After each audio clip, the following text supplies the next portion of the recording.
Boa noite a todos, boa noite ao varejo brasileiro, boa noite a todos que nos acompanham em mais esse episódio do nosso podcast Ponta de Gôndola, que vem cumprindo a sua função de contar histórias do setor submercadista, esse fascinante setor submercadista brasileiro, e que quer informar e atualizar a todos os fornecedores e supermercadistas que atuam no autosserviço, contando histórias e informação. O nosso convidado de hoje é uma figura muito expressiva da história do setor de supermercados no Brasil, inclusive. Eis que foi, além de supermercadista durante muitos anos, foi presidente da Associação Gaúcha de Supermercados, da AGAS, que nos apoia neste episódio.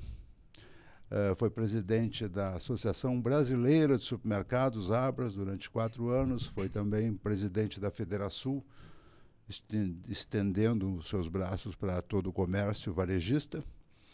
E foi também nosso vice-governador do Estado. O nosso convidado de hoje é Paulo Afonso Feijó, a quem eu saúdo e agradeço a presença. Boa noite, Paulo. Boa noite, Fernando. É um prazer estar aqui contigo e cumprimentos por esse trabalho que tu está fazendo mais uma vez em prol da história do varejo do Rio Grande do Sul e do Brasil. É um negócio bem bacana, porque além de ser um trabalho inédito, o podcast Ponta de Gôndola, ele se propõe justamente a isso, a contar histórias que a nova geração, principalmente de supermercadistas, não tem acesso, porque na realidade a AGAS foi fundada em 1971, né? E nós temos uma trajetória pessoal, Paulo. Sim, o pai foi um dos fundadores da AGAS. Né? O Paulo Celso Feijó. E nós nos conhecemos desde 1982, né, quando praticamente, 82, 90 e poucos, quando tu assumiu a presidência, 90, mas praticamente a gente pode dizer que tu nasceu em cima de um saco de açúcar ou de batata, alguma coisa do gênero, né? Porque o teu avô, o Antônio... Afonso Paulo Feijó. Celso Paulo. Afonso Paulo. O teu avô foi um dos pioneiros do setor varejista, atacadista no Rio Grande do Sul, né? Sim, de fato, eu comecei a trabalhar, eu e o meu irmão, Luiz Aviano, começamos a trabalhar em 1978 na empresa, onde nós já tínhamos supermercado na época, e eu tinha 18 anos. Uhum. E, de fato, eu convivi com meu avô, que foi presidente da Federação também, né? Foi presidente da Federação e da Associação Comercial de Porto Alegre, como eu fui posteriormente. E, claro, quando começamos a trabalhar, a empresa era pequena, mas eu convivi muito com o meu avô e com o pai, muito mais, né? O avô veio falecer em 83. Enfim, mas eu já estava integrado na empresa. A rede de supermercados econômico. Mas antes disso, teu avô tinha um atacado, a Paulo Feijó e companhia, né? Que a partir dali começou com atacado e posteriormente com a primeira loja de supermercado, Nasces Brasil 1889, onde era o atacado, e ao lado abriu uma loja de varejo. Eu me recordo assim vagamente, porque nessa época eu era criança ainda, mas talvez tivesse 4 checkouts ou algo assim. Isso lá onde é hoje o consulado americano? Exato, na mesma esquina onde é o consulado americano, ali era o atacado. Ali que começou tudo. Ali que começou tudo. Não, o meu avô já havia começado no Sarandi, sim, com um pequeno armazém, depois se tornou atacado. Mas ali atacado. foi a loja 1 do econômico. E o atacado a Paulo Feijó e companhia na época, onde meu avô e o pai começaram e posteriormente abriram a primeira loja de supermercado. Vocês começaram a trabalhar aos 18 anos, né? Isso. Mas desde pequeno deviam ir lá. Claro, sem dúvida. Praticamente nasceram dentro. Né? E aí o econômico chegou a ter 6, 7 lojas em Porto Alegre, é isso? Não, 12 lojas. 12 lojas. Total, né? E aí fez uma grande loja lá no Maitá, né? Lá na AJ Renner também. Lá foi quando, posteriormente, nós compramos a Sogenalda, que era um grande atacadista também. E um clássico, né? Nos anos 80, isso. E, posteriormente, nós transformamos o depósito central da Sogenalda, que era um atacadista de distribuição que entregava, tinha centenas de caminhões na rua entregando no Rio Grande do Sul inteiro. E até pela minha experiência de participar da Agas e da Abras, comecei a entender que aquilo ali já não existiria mais no futuro.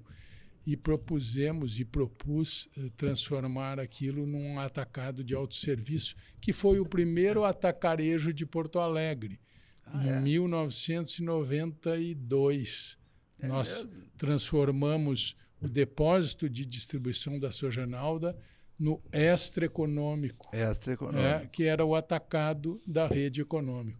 Até então, a Sogenalda só distribuía, entregava nos bares, restaurantes, hotéis e tal. Armazém, enfim, no estado todo.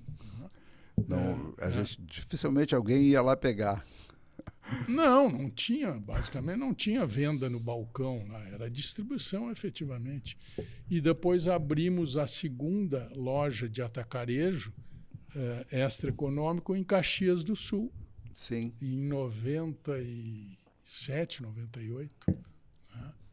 Daí foi a nossa segunda operação de atacarejo na época.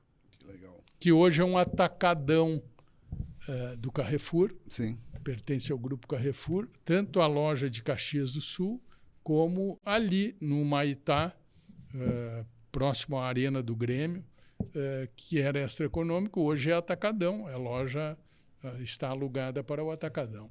E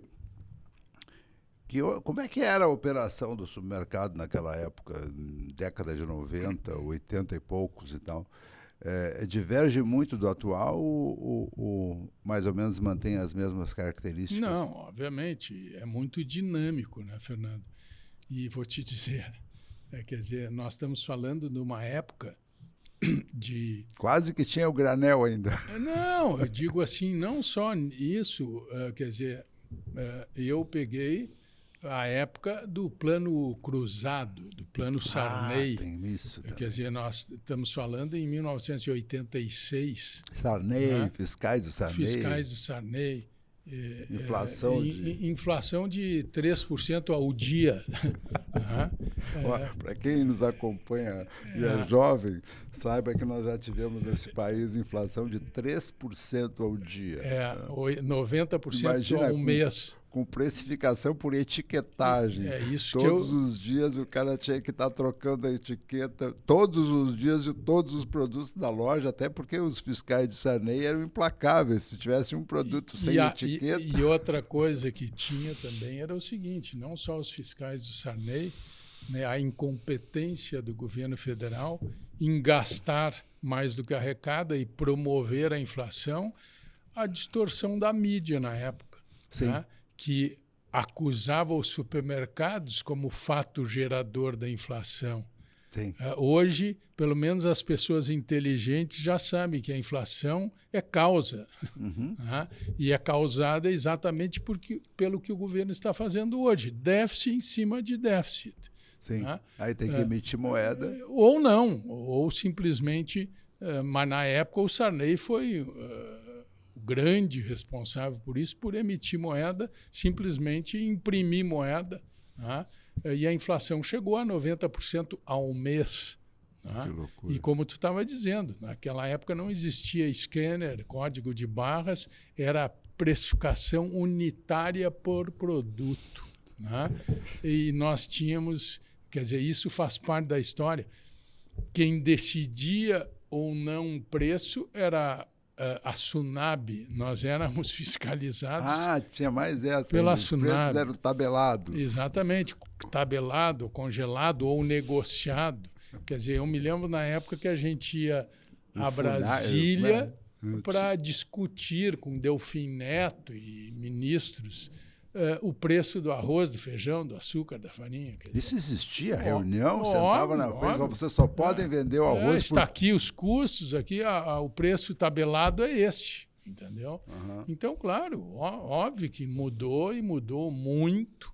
O varejo é muito dinâmico e por consequência, a concorrência fez com que atividades de governo nessa área, como Cobal e outras redes varejistas do governo, quebraram, não conseguiram acompanhar e competir com a iniciativa privada.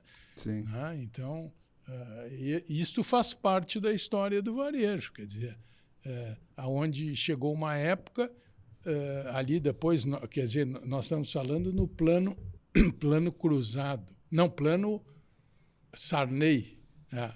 E depois veio o plano Collor. Sim. Depois, pior ainda. Pior ainda. Né? Congelamento de poupança Mas que loucura para trabalhar naquela época com o mix de produtos. Exatamente. Deflação, quer dizer, na época da Zélia Cardoso e do Collor, como Zélia Cardoso como ministra, e Dilson Funaro como ministro e Collor como presidente. Quer dizer, houve o congelamento, me parece que foi 50 cruzados na época. 50 né? Cruzeiros, você só podia ficar com 50 no bolso. Exatamente, tu imagina. E daí houve deflação em tudo, porque estava tudo indexado pela inflação que vinha do governo Sarney, indexado, a cada dia mudava preço, a cada dia mudava preço, a cada semana mudava preço, a cada mês mudava preço. Quer dizer, ninguém podia ficar para trás porque quebrava. Né? Isso era um custo de operação para quem estava no varejo e na indústria, na cadeia produtiva, um custo tremendo. E quem que pagava essa conta? O consumidor final, quer dizer, o produto lá na ponta. Sim. Né? Então foi, eu diria assim, a pior fase e a pior época do setor de supermercados foi essa, onde nós éramos acusados e agredidos diariamente pela imprensa, quer dizer, querendo atribuir ao supermercadista a causa da inflação. Sim, hoje, as pessoas mais inteligentes já têm consciência de que a inflação é causada pelo governo, né? Por questão monetária. E hoje é pauta diária no Brasil a questão da inflação e a questão de credibilidade no que o IBGE está divulgando, se é ou não real ou foi manipulado. Quer dizer, isso nós já vimos esse filme em outras épocas. Sim. E no nosso vizinho Argentina, da mesma forma, quer dizer, começam a manipular índices, números e, vamos dizer, a ponderação de um preço na cesta para diminuir ou aumentar índice. Quer dizer, isso é pura manipulação e roubo. Né? Vamos ser claros. E, obviamente, que quem nasceu há 25 anos atrás não conheceu a inflação. Há 25 anos atrás não conheceu a inflação. Conheceu a inflação de 3%, 4% ao ano. Né? Mas eu estou falando de 3%, 4% ao dia. Né? Então, de fato, foi muito difícil, foi né? Um momento muito, muito difícil para o setor de supermercados e para a economia como um todo. Né? Eu lembro que, ainda agora já chegando, tu assumiste a presidência da Agas, chegasse a trabalhar na Agas como diretor na década de 80 e assumiu em 89 ou 90. A Agas? Isso. Não, 91. 91. Uhum. De 91 a 94. Exatamente. E também tem os ingredientes dessa história, por exemplo, a tua luta na época para a abertura da loja aos domingos, né? Não, mas isso já foi... Mais adiante um pouquinho. Na gestão da Abras. Na gestão da Abras. Mas na Agas também teve uma série de... Teve, claro. Vamos dizer, a luta... Porque o que acontecia... Porque o plano Collor é de 1990, né? 94. Não, 94 é o plano real. É, o Plano Real. O Collor foi anterior. O 90 que o Collor foi bem na época que tu estava assumindo a Agas. A Agas, E quando o Fernando Henrique assumiu a presidência em 94, eu assumi a Abras. Exatamente, concomitante. Daí era o Plano Real. Aí sim a moeda estabilizada. Exatamente. Mas eu acho assim, são, vamos dizer, etapas. Né? De fato, a questão do comércio e da abertura do comércio aos sábados e domingos. Sábado inglês, famoso, fechava ao meio-dia. Os sindicatos queriam fechar ao meio-dia no sábado e não abrir domingo. Até segunda, quer dizer, um dia e meio perdido. E depois queriam regular mais o horário restrito aos sábados. Eu me lembro que tinha uma questão aqui de Porto Alegre, o tal de sábado inglês, na Agas ainda. E depois, nacionalmente, quando tu foi para Abras, tu encampou uma grande campanha nacional, inclusive com anúncios em todos os jornais, aí sim defendendo a abertura do comércio em todo o Brasil. Generalizado. Por e lei. até como tem hoje 24 horas. Né? E por uma questão muito simples, né, Fernando?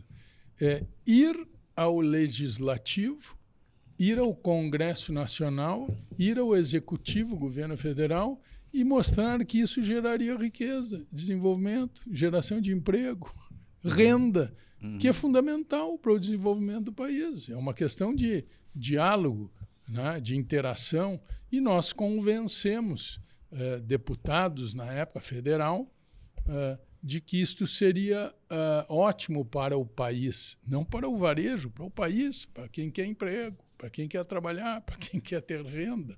Né?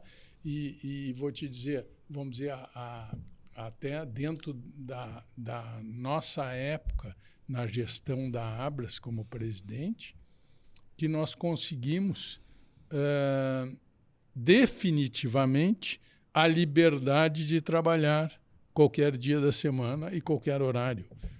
E esta questão foi ao Supremo Tribunal Federal. E quem era o relator da matéria era o nosso ex-ministro Nelson Jobim. E foi ele que deu o voto favorável no STF, né, na época, e daí sacramentou a questão de liberdade de contratar, de trabalhar e de operar, e gerou muitos empregos, renda, impostos, enfim, desenvolvimento para o setor de supermercado. Ainda voltando à Agas, que, aliás, reitero o nosso agradecimento pelo apoio que dá a esse podcast Ponta de Gôndola. O presidente, o teu pai havia sido presidente da Agas também, né? Sim, foi um dos fundadores e posteriormente foi presidente da Agas. Né? Além da questão, ainda na Agas, além da questão da abertura aos domingos, as demandas na época ficavam basicamente centralizadas ainda nessa questão de tabelamento de preços, que tu teve que enfrentar tudo isso, né? Sem dúvida, sem dúvida. E eu fui detido na época do Sarney pelos fiscais do Sarney e pela Polícia Federal. Chegasse a ser detido? Sim, sim. Por uma etiqueta errada eu me lembro até hoje, num pote de margarina tinha um com preço, outro com preço diferente, então houve a intervenção da Polícia Federal. Polícia Federal? Polícia Federal na época. Que absurdo, estava roubando o povo.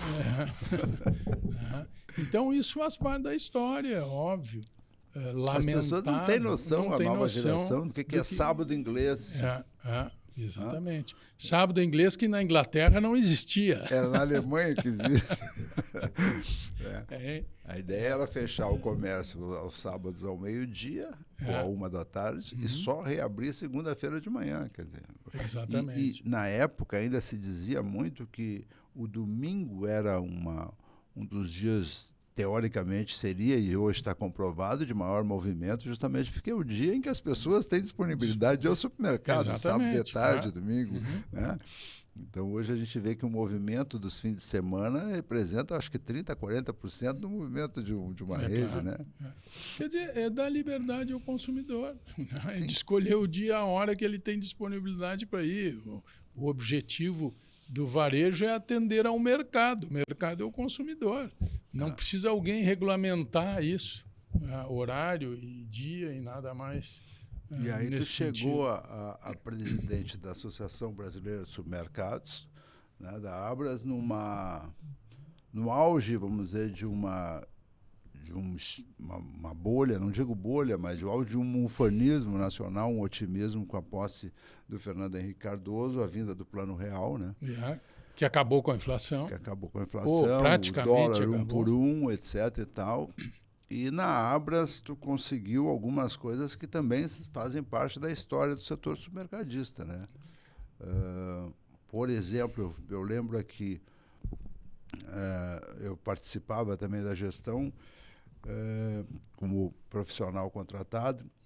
A gente levou a Chicago, na feira do Food Market Institute, lá a feira do FMI em Chicago, que é a maior feira de supermercados do mundo.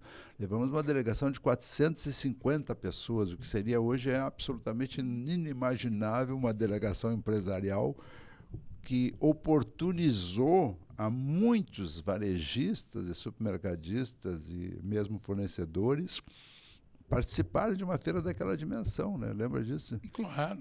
Eu, por exemplo, era companheiro de ônibus dos irmãos Batista, lá do Joesley e Joelson, da JBS, que estavam recém iniciando a sua trajetória empresarial na Exatamente, JBS. Me recordo. E viajavam conosco nas convenções do FMI. Como é que é essa experiência? Também tivemos a maior feira de supermercado do Brasil, a maior da América Latina, no Rio Centro, com 5 pavilhões. A Abras fez também as revistas Super Hiper, com 500 páginas na época. Foi a maior revista, talvez, da história desse Brasil.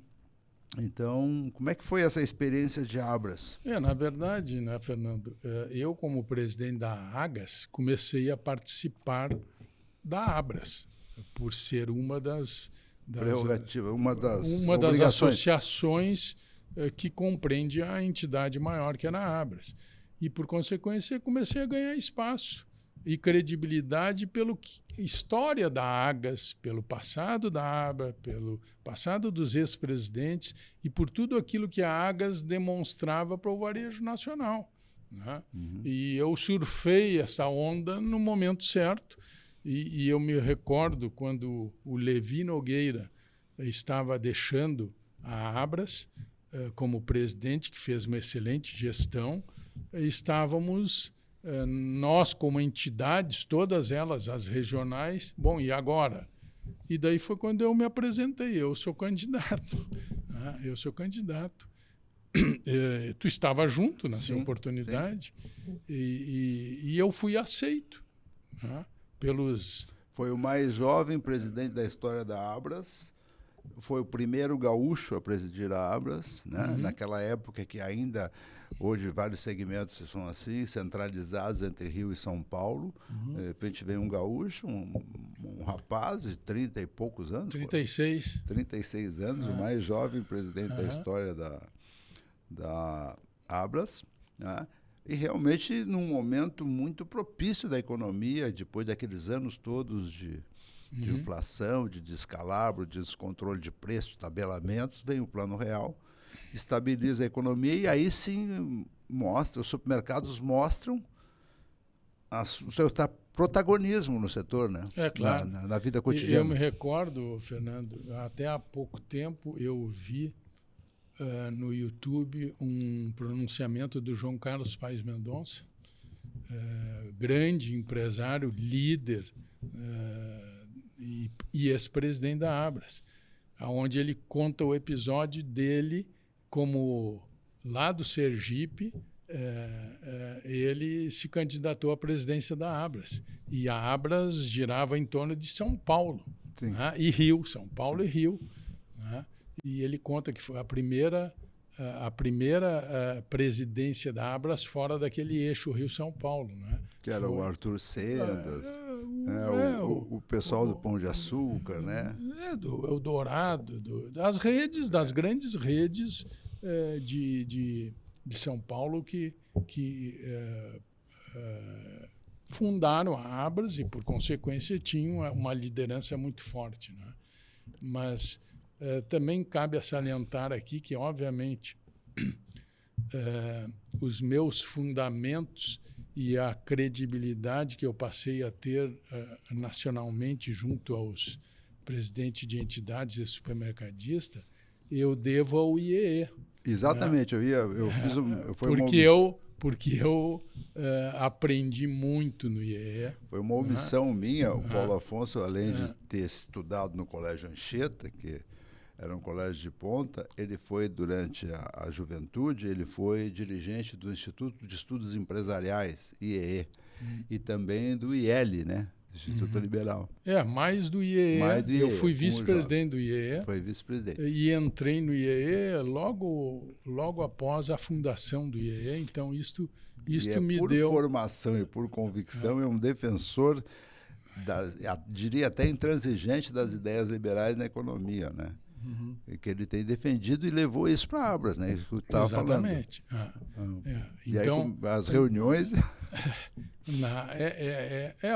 vamos dizer, o bodegueiro, o supermercadista lá com a barriga no balcão, muitas vezes idolatrava o governo, né? E eu, pelo contrário, eu queria o governo longe de nós. Né? Nós não precisamos de governo. Quanto menos ele pensar em nós e nos deixar trabalhar, melhor. Né? Então, eu não queria saber de aproximação com o governo, de ir lá puxar saco de governo, de ministro. Nós tínhamos que cortar esse cordão e ter autonomia, liberdade de preço, de horário, de dias e tudo mais. E aos poucos nós conseguimos isso. Né? Isso em benefício do consumidor, em né? benefício do mercado. Do mercado. E do consumidor, por consequência. Né? Então, isso foi fundamental. E vou dizer assim dois fatores importantes na minha gestão. Quer dizer, buscar um afastamento do governo e de quem queria controlar o varejo, né? No sentido de preço, de horário e todas as regulamentações. Segundo, promover a competição. Promover quanto mais concorrentes, melhor, na cadeia produtiva, não só no supermercado. Quer dizer, quanto mais indústria, quanto mais fornecedores, quanto mais produtores rurais, melhor para todo mundo. Né? Competição. Né? Agora, dentro da nossa gestão na Abras, foi fundamental a liberdade de horário, né? E de dia para trabalhar. Conseguiu a quer dizer, abertura aos domingos. E a questão da tecnologia dentro da cadeia produtiva, que é o Código de Barras, onde a Abras foi uma das fundadoras da EAN. Sim. O que é a EAN? European Article Number. Ela optou pelo sistema europeu, na época, do Código de Barras. E aonde tu também te recorda quando o ministro do Fernando Henrique, Renan Calheiros, queria proibir a utilização do scanner e do Código de Barras. Sim. Informando e dando ao entender ao Conselho lá de Defesa do Consumidor dentro do Congresso de que isso ia enganar o consumidor. Exatamente. Teve uma época que o governo queria continuar obrigando a etiquetagem individual. Então, aí nós fizemos uma capa da revista Super Hiper completamente preta, etiquetamos uma por uma, não ao retrocesso. Então, vamos dizer, a EAN foi a origem disso tudo, European Article Number. ECR também, né? Depois... o ECR, e que depois se transformou na GS1 hoje, Sim. Que o nosso ex-presidente também, João Carlos Oliveira, ex-presidente da Agas, ex-supermercadista, ex-presidente da Abras, é o atual presidente no Brasil da GS1, né? Que modernizou tudo e toda a tecnologia. Então, eu digo assim, nestes 25 anos que eu estou fora do varejo, né, eu estou vinculado porque eu tenho lojas alugadas para varejistas e supermercadistas, né? Mas, quer dizer, a cada dia é evolução, quer dizer, isso não para, é um dinamismo tremendo. E era na época também, as mudanças, cada uma na sua etapa, no seu tempo, na história o que se de vê nosso hoje, país. por exemplo, a questão da refrigeração, né? Esses novos freezers, novos pisos, novos... A gente ia para Chicago, naquelas convenções, a gente via toda essa modernidade que estava acontecendo lá, visitava aquelas lojas maravilhosas. Com piso, a parte de hortifrutis colocada na frente das lojas, né? Na entrada da loja, a gente já era recebido por... Então, tudo isso é novidade. Quer dizer, nós passamos por um momento que o supermercado não aceitava cartão de crédito. Sim, sim. Hoje é inaceitável Talvez não aceite pensar dinheiro. nisso. Quer dizer, hoje tem o Pix, tem a moeda é o que menos circula, o dinheiro tá físico. Quase não aceitando dinheiro. Exatamente. Então, são etapas, são transições e, obviamente, a tecnologia, toda a questão agregada nisso, a velocidade de mudança e de transformação cada vez é maior. Ainda na questão dos supermercados, no final da década de 90, há uma grande movimentação de players no mercado com redes internacionais. Aqui no Rio Grande do Sul nós tínhamos 4, 5, 6 redes que foram compradas pelo Sonai na época, né? Por que se deu aquele movimento todo? Era inexorável, era inevitável, tinha que acontecer a entrada de redes internacionais para o crescimento dos negócios, não? Porque nós tínhamos Real do Sul, Econômico, Zotes, etc. Nacional, Assum, enfim. Não, para mim é muito claro, Fernando. O Brasil passou a ser a bola da vez. Acabou a inflação. Um país grande, com potencial de consumo tremendo, com uma economia estabilizada, pós-plano cruzado, plano real. Isto acendeu a luz no mundo inteiro que o Brasil era a bola da vez. E, de fato, não só varejistas, como a cadeia produtiva, indústrias e todas viram no Brasil um lugar, vamos dizer, seguro e estável para investimento. E foi isso que trouxe. Nós completamos 30 anos de Plano Real. Exatamente. E continuamos com a moeda R$1 valendo 6 hoje, dólares. Mas, de fato, houve uma estabilização e uma confiabilidade, né, no que o Brasil vinha passando. Né? Claro, tem altos e baixos. Agora nós estamos passando um período muito difícil de credibilidade, de globalização e visão que o Brasil não é a bola da vez. Sim.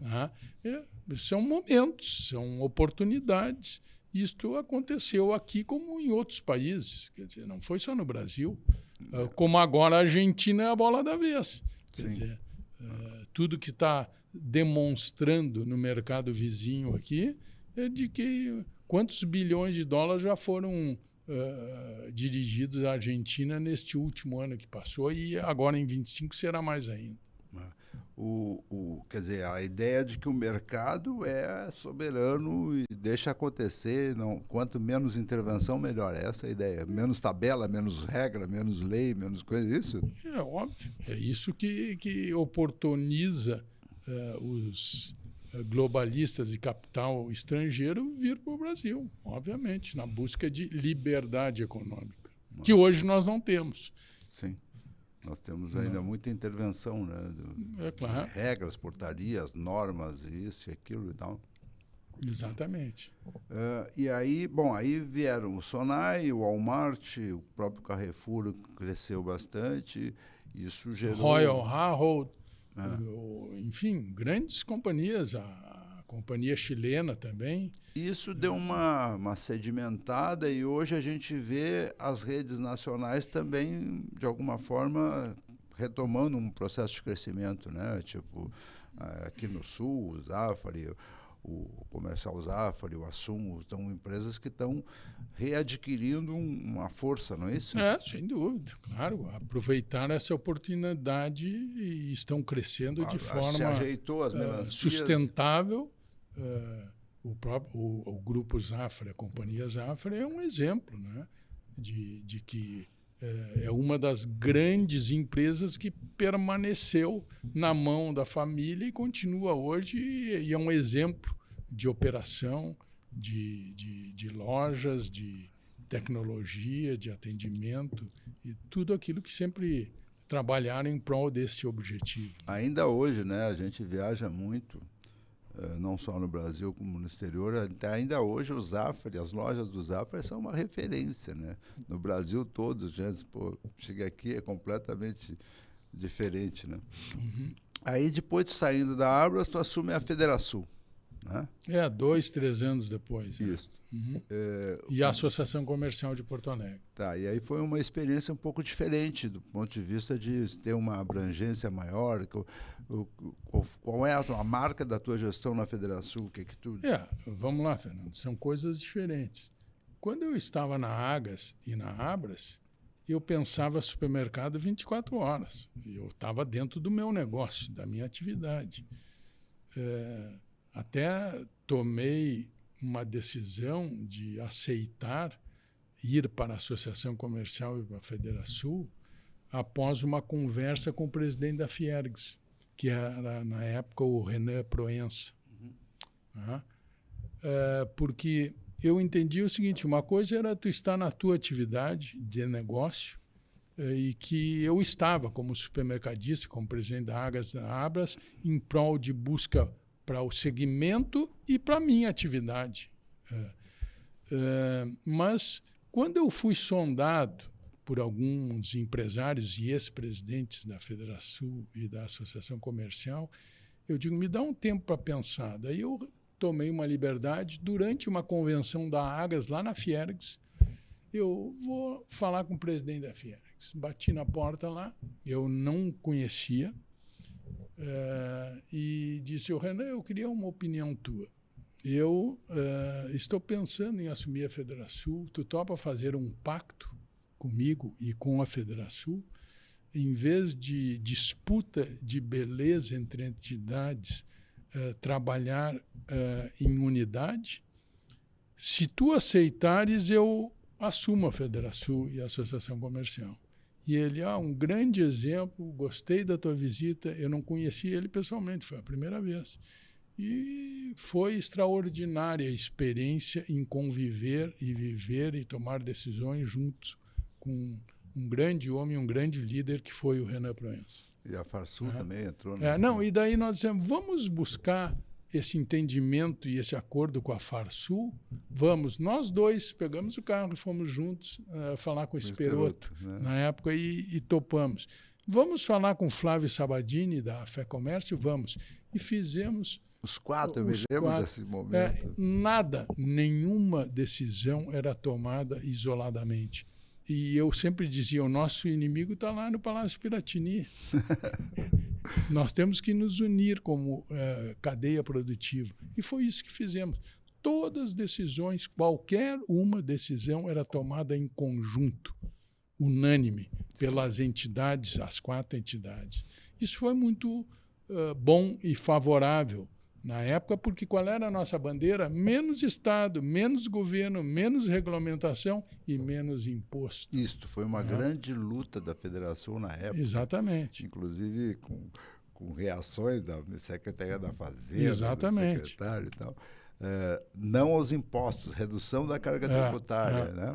Exatamente. E não sei se tu te recorda, tu também trabalhou para mim na Federação, quando nós fizemos uma revista que a foto da revista, a capa da revista, era o Palácio Piratini. Não, a Secretaria da Fazenda desmoronando. Não, aquela do Palácio Piratini. Palácio Piratini e dizendo à beira da falência. É verdade, é verdade. Que também foi um negócio bastante agressivo, mas verdadeiro.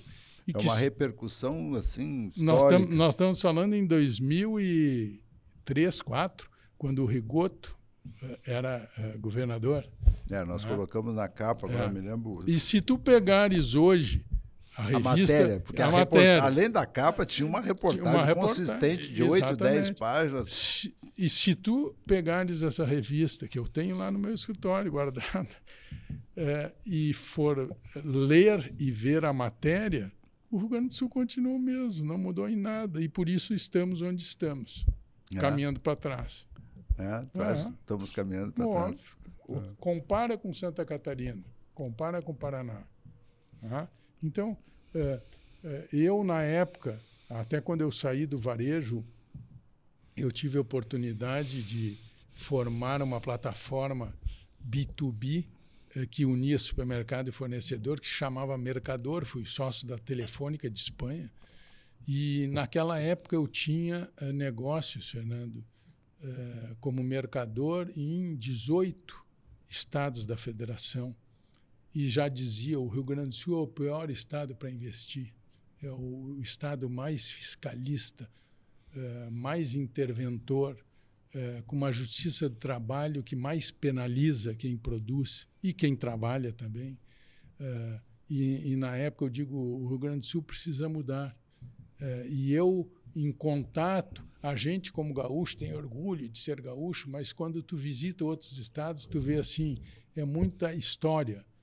Na prática, o Rio Grande do Sul perdeu competitividade nos decorrer dos anos e hoje não é o melhor estado para viver, não é o melhor estado para empreender, não é o melhor estado do Brasil, longe disso.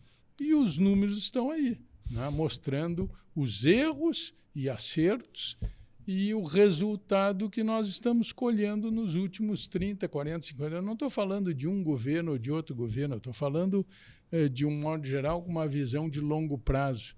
E está na hora de nós pensarmos o Rio Grande do Sul a longo prazo e não 4 anos de governo e só permanecer na mesmice que nós estamos há vários anos no nosso estado. Aliás, nessa trajetória toda de empresarial de 30, 40 anos do Paulo Feijó, teve um curto período ali de 4 anos em que ele virou o lado e foi ser vice-governador do estado do Rio Grande do Sul.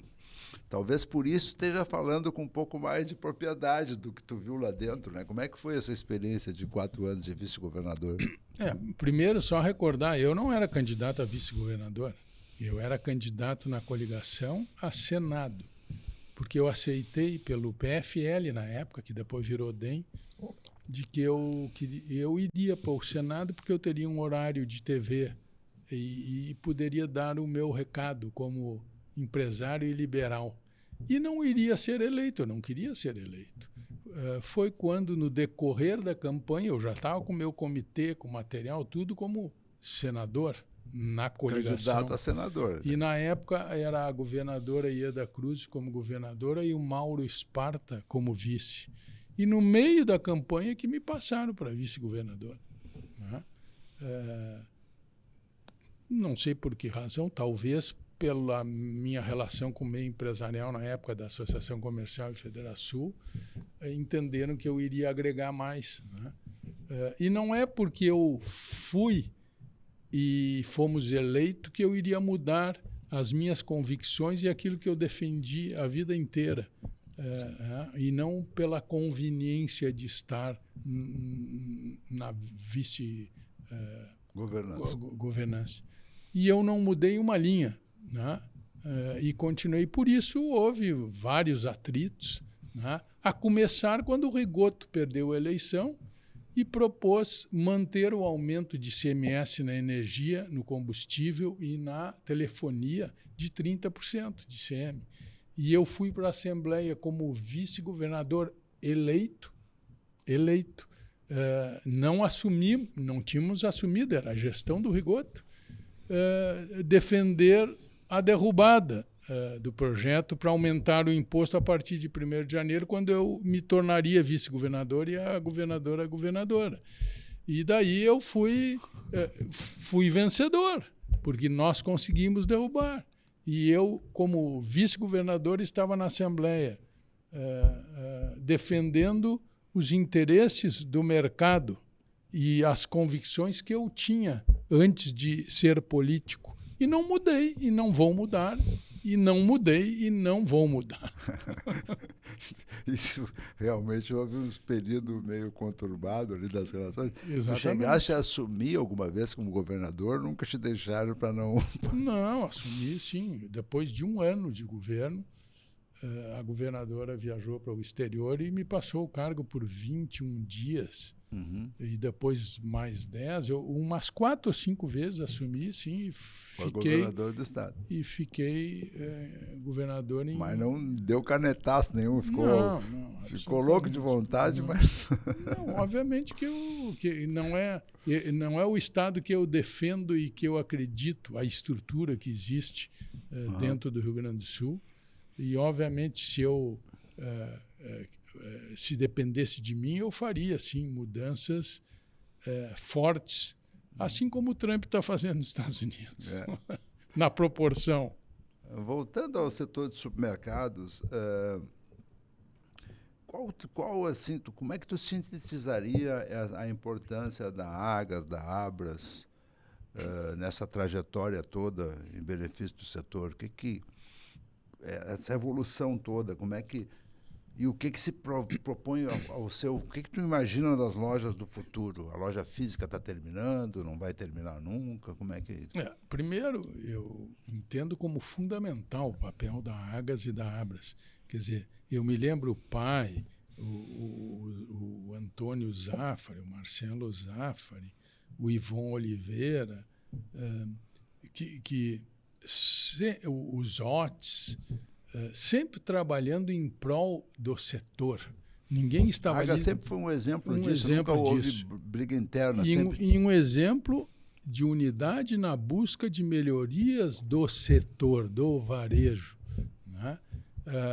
Isso é louvável, né? Dali para fora nós éramos concorrentes, dali para dentro era um interesse comum da cadeia produtiva, do setor, do desenvolvimento do varejo, né? Isso é fundamental e foi fundamental, e por isso a Agas tem a representatividade que tem a nível nacional dentro da Abras. Sim. Né? Tivemos 2 presidentes. Exatamente. Por isso, pela história, né? Pelas raízes, pelo que a Agas construiu no decorrer dos anos que tem. Né? Isso é fundamental. Né? Eu digo assim, Fernando, isso ajudou muito o varejo, ajudou o desenvolvimento do varejo e beneficiou o consumidor. Eu estou fora do varejo há 25 anos, mas eu, por exemplo, agora passei 90 dias nos Estados Unidos e gosto de ir às lojas, visitar lojas, continuo com aquele cacuete, né? E vou te dizer assim, nos Estados Unidos. Ceboleiro, sempre ceboleiro. A minha filha mora lá há 17 anos. Né? E quer dizer, ela já tem mais vida nos Estados Unidos do que no Brasil. Sim. Né? E vamos dizer, a cabeça dela e a forma do consumidor americano é diferente do Brasil. Por exemplo, eu vejo nos Estados Unidos muita e cada vez mais tecnologia agregada. Eu vejo a Amazon, a cada 2 minutos passa um carro da Amazon na tua frente, nos Estados Unidos. É uma potência em termos de empresa e de distribuição como varejista e concorrente do varejo físico. Mas ela entrou no varejo, ela comprou a rede de supermercado Whole Foods nos Estados Unidos, né, para ter lojas físicas. Inclusive está fazendo uma livraria também, física. Então isso é dinâmico, isso se desenvolve. Mas eu digo assim, no varejo americano, por exemplo, eu vejo cada vez mais o self-checkout, menos caixas com operadoras. Lá onde eu estive agora, no estado de Michigan, eu vejo assim 98% é self-checkout. Ah, é? 98%? 98%. Tu chega ali, tem em algumas redes lá, no próprio Whole Foods, tem 4 caixas com operadora e tem 20 caixas self-checkout. Então, o consumidor, principalmente o mais jovem, não quer mais saber de chegar no caixa e ser atendido por alguém. Ele quer escanear o seu produto e ir embora. As pessoas mais idosas que tu vê que entram com o carrinho na fila, vai ali, igual, porque lá sei eu, não gosto de escanear, não sabe escanear. É uma questão de cultura, de momento da vida de cada um. Né? Então, segundo, cada vez mais está difícil. Eu falei com o gerente, por exemplo, do Whole Foods lá, por que vocês têm fila no checkout se não botam? Porque eu não consigo mão de obra. O Biden dá um chequezinho para a pessoa ficar em casa, o Bolsa Família. Por que o cara vai vir trabalhar aqui? Ele faz um bico e ganha quase igual a vir aqui, então ele não quer compromisso. Então, isso sem falar que o varejo é uma atividade extremamente... usa muitas pessoas, sábado, domingo, trabalha e tal. Então, muita gente prefere trabalhar na Mas construção eu civil. fiquei impressionado, primeiro, com o takeaway, onde tu faz a compra online e tu passa lá só para pegar a compra. Tu já não circula dentro da loja. Ah, entendi. Assim 30% do movimento de algumas lojas de supermercado lá são assim. Quer dizer, a pessoa não entra mais para dentro. O Target, impressionante. Tu chega no estacionamento, tem lá parking para takeaway. Quer dizer, tu comprou online, tu só estaciona lá, vem o funcionário e te entrega dentro do teu carro e tu vai embora. Entendeu? Isso vai chegar aqui. Isto vai, vamos dizer, é uma transformação. É uma transformação. A questão de loja totalmente online é um pouco diferente, porque, por exemplo, nos Estados Unidos, tu passa na frente das casas, tem a caixa que foi entregue e está ali na porta do lado de fora. E fica ali 2, 3, 4 horas, 5 horas. Quando tu chega em casa, está ali as tuas compras, tu abre a porta e bota para dentro. Aqui, eu acho que se tu deixar 15 minutos ali, alguém vai pegar. Sim, entendeu? Sim. Então, são situações que tu tem que adaptar ao local. Né? E são coisas diferentes. Mas eu queria te dar um exemplo assim da questão cultural e da confiança do americano em relação ao consumidor e o respeito ao consumidor. Eu quero, assim, rapidamente contar um episódio que eu tive no Whole Foods. Eu comprei um vidro de azeitona espanhola e quando cheguei em casa, a minha filha olhou e disse, está sem o lacre. Não é o lacre igual ao nosso, aquele plástico coladinho. A tampa estava voltada para cima e ela disse que se está lacrado, ela está voltada para baixo, por causa da pressão. E eu disse, tá bom, semana eu vou lá e troco. Quando eu cheguei no Whole Foods, eu digo, olha, eu vim devolver isso aqui que estava com lacre e a pessoa que me atendeu disse assim, o senhor vai comprar o mesmo produto ou quer o dinheiro de volta? Primeira coisa, lá a devolução é muito simples. Eles escaneiam e creditam no teu cartão. Acabou. Aqui tem que emitir nota, devolução. Lá é um scanner. A primeira simplificação. Segundo, eu digo, não, eu vou comprar. O senhor não quer o dinheiro de volta, vai comprar o mesmo produto? E eu digo, sim, o mesmo produto. Então tá, pode me deixar aqui e pegue lá na loja. Eu digo, tá, e quando eu passar no caixa, o senhor saia pelo self-checkout e não registre. Simples assim. Simples assim, né?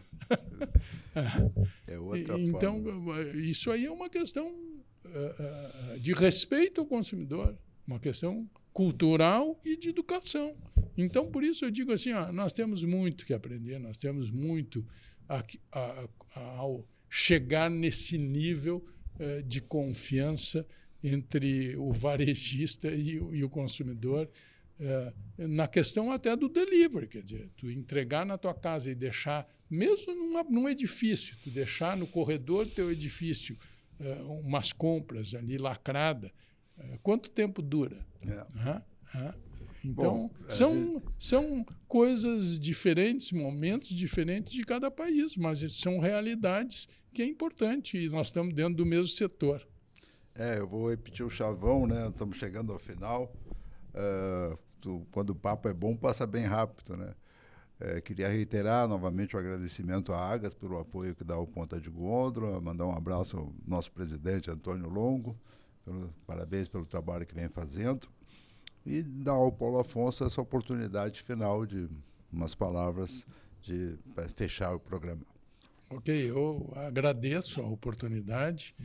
Sempre que sou convidado ou solicitado pela Agas, eu estarei sempre presente e com o objetivo de colaborar, ajudar e vamos aí buscar o passado na busca de melhoria para um futuro do nosso varejo, dos nossos empresários e fundamentalmente do consumidor. Essa sempre é a nossa expectativa e o nosso objetivo com o Ponta de Gôndola é contar essas histórias, mostrar às novas gerações como foi construído o setor de supermercados, que é um setor relativamente jovem, acaba de completar 70 anos apenas, e muita gente veio antes fazendo essa trajetória para que hoje nós tivéssemos as lojas cada vez melhores, modernizadas, e com essa perspectiva de futuro que o Paulo trouxe aqui, né? Com o que a gente costumava dizer, que tudo que acontece lá nos Estados Unidos, 10 anos depois chega aqui. Hoje talvez seja um pouco menos.